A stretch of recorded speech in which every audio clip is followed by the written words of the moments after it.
If you happen to be watching along on video, you can see that Mike Ham from damn it. If you happen to be watching along on the video right now, you can see Mike Ham from Greetings from the Garden State is in the car. Where are we headed, Mike? So actually today we're down in Manahawkin right now.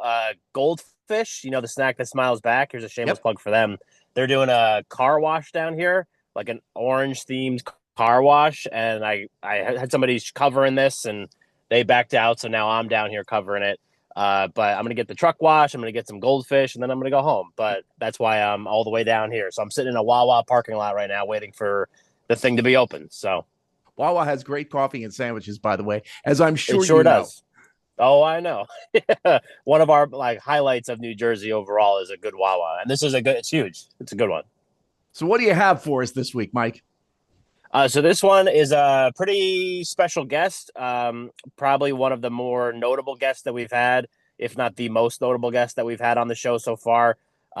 We recorded with Governor Phil Murphy, who reached out to us. His team reached out to us. We talked a lot about Jersey. We talked a lot about the World Cup coming, obviously, New Jersey's new kind of found role in film and all that, New Jersey wine, and just a lot of other stuff. So we did it over in Newark at his Newark office, and we had a great time. Honestly, like he was a good interview for sure. Good sense of humor. We had a good time, and it was a lot of fun. I know that he is a big fan of the Smithereens as well. I just saw something with Governor Murphy and the Smithereens recently. Yeah. I mean, he'd be in that age group. He's in that demo, where it would fit perfectly. Yeah, well, honestly, and between you and me and everybody else that's listening on the radio right now, when he talked about some of the stuff that we do with our other online stream, he was like, "I would love to come on that too, and play some music and chat and whatever." And I was like, "Sure, man. Like you can come on whenever you want. Like, you have an open invite." I know he can be a lightning rod for some people, depending upon which side of the political aisle that you happen to be on. But his personal story has been amazing as he battled cancer through a good portion of his governorship. Yeah, yeah, lightning rod for sure. I put up like a selfie that we took together on just our Instagram story, just to kind of we were like teasing it a little bit.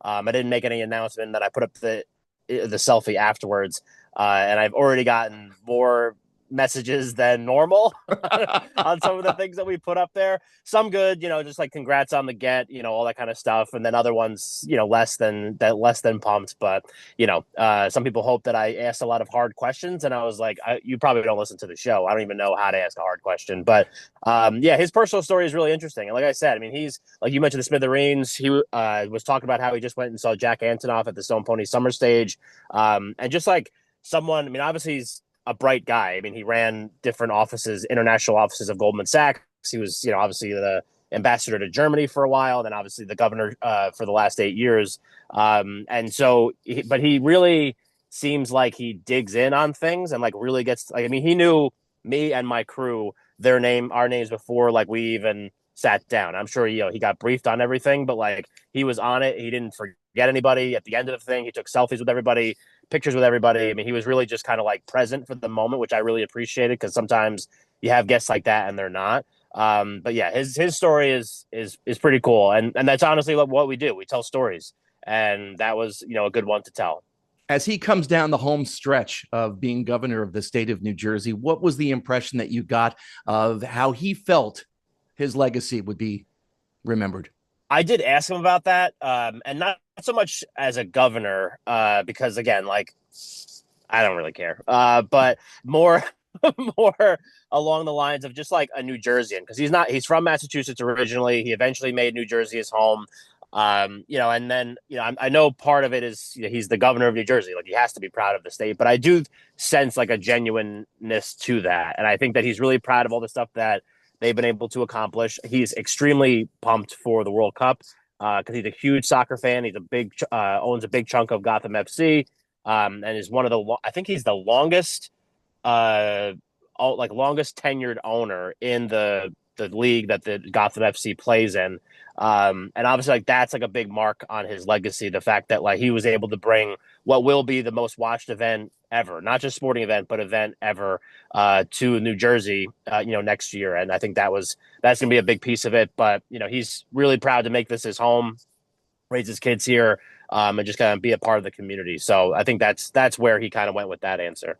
And you can check it all out at greetingsfromthegarden.com. Mike, before you leave, bacon, egg, and cheese, hard roll, coffee, just a little bit of milk. Can't do milk. That's a personal thing.